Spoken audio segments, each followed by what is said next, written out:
my channel, The Fancy Hat Lady Reads. I'm wearing one of my fancy booktube hats, and today I'm doing a sort of odds and ends wrap-up of July. Before I do my August wrap-up, there are some things I need to tie together from July. I've mostly wrapped up or reviewed everything that I read in July in several different videos already, all except for one book, which I still need to wrap up because it didn't fit into any of the other things. And so I thought I'd use this video mostly as sort of a signpost to point you towards where I already talked about all the things that I read in July, and then also to just wrap up that other one book. So the first thing I finished in July was Jonathan Strange and Mr. Norrell by Susanna Clarke. I loved this. This is a totally immersive fantasy of manners that's set in an alternate 19th century England during the Regency era, and it concerns the revival of English magic. It's also a fairy fantasy, and I say it's immersive because it reads like 19th century literature. I talked about this in a really extensive double discussion video along with one of the other books on here, The Once and Future King, so I will link that video and you can check it out. I talked about this one first, and I think I was more concise in what I said about this, and then I kind of rambled in my dislike of The Once and Future King, but I loved this one and I gave it 5 stars. The next thing I read was this arc of The Reluctant Queen by Sarah Beth Durst. This is the second book in her Queens of Renthia trilogy. The first one was The Queen of Blood. I liked this, I think, a little more than the first one. It introduces a second protagonist who is an adult woman with children, and so it was a little more complex, I think, than the sort of coming-of-age story of the first book. I talked about this in one of my double review videos. I will link that for you. And then the next book I read was the one I haven't wrapped up yet, and that was Mama Day by Gloria and Naylor. This I read because it was a group read for a Goodreads group that I'm a member of called Into the Forest, that reads things that have connections to fairy tales, mythology, folklore, all of that stuff. The theme for the group read was magical Shakespeare. This was the adult book because it is derived in some thematic ways from The Tempest. I think if you go into this looking for it to be about The Tempest or about Shakespeare, it does kind of reference some other plays too.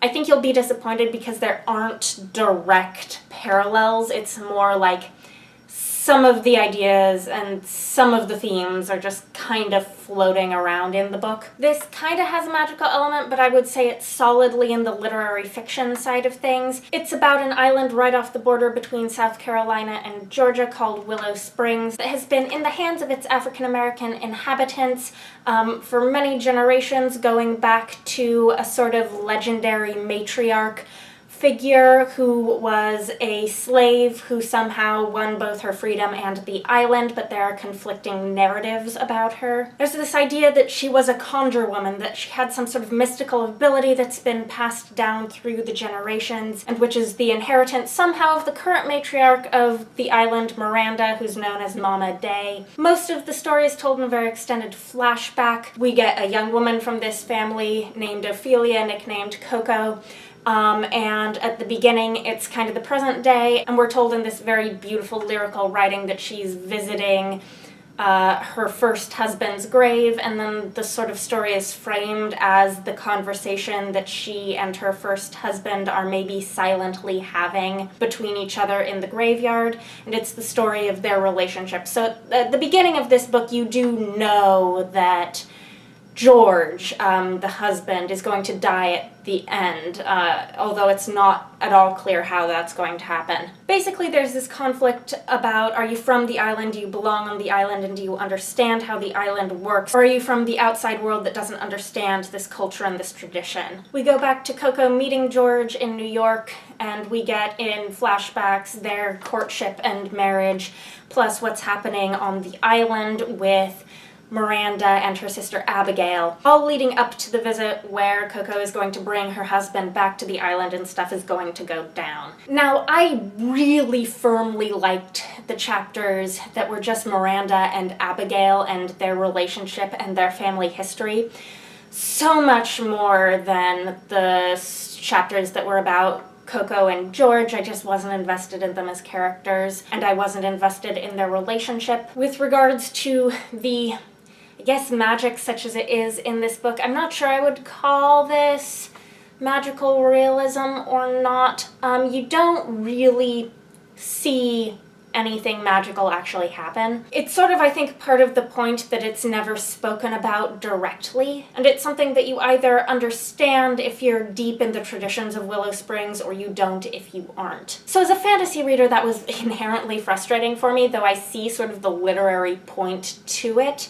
So I gave this 3 stars. It wasn't my favorite thing ever, but it also just sort of wasn't my thing. I think this is maybe more your thing if you're really interested in African American literature, if you're interested in regional cultures of America, that sort of thing. So then I read The Candle in the Wind, which is the 4th and final book of The Once and Future King. I absolutely despised it, but like the last chapter of The Candle in the Wind kind of summed up all of the really cool ideas that are actually in this book. So I suggested in my video where I talked about this that, you know, if you really wanted to see what all the chewy things that T.H. White was trying to talk about in this book are, you could just read like the last chapter of The Candle in the Wind.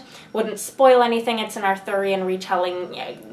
There aren't spoilers. Mostly I just think that this hasn't aged well at all in terms of the writing style, in terms of the depictions of the characters. It's just really hard to get through, not particularly likable. I've been flummoxed as to why The Once and Future King has such an incredibly high star rating on Goodreads, and I think I figured it out because I've talked to so many people who could not get through this. I feel like most people are going to have a really hard time with this reading experience and are going to DNF it, except for like the hardcore fans who are going to love it. So I gave The Once and Future King 1 star. I did get to the end of it. I feel like the reason there are so many 5-star ratings on Goodreads is that if you're not going to give it 5 stars, the chances that you're going to get to the end are actually pretty low. At the end of the month was the Booktube-A-Thon. I read 5 books for the Booktube-A-Thon, and I did a separate wrap-up for those already. I'm just going to list them off. Lumberjanes, Volume 1, Beware the Kitten Holy, which I gave 3 stars. Chalky by John Wyndham, which I gave 3 stars. The Princess and the Goblin by George MacDonald, which I gave 4 stars. And The King of Elfland's Daughter by Lord Dunsany, which I also gave 4 stars. So that was everything I read in July. Hopefully I'll have my August wrap-up up pretty soon. Anyhow, let me know if you have opinions on any of these books. I hope you're having a nice day. That is all. Bye for now.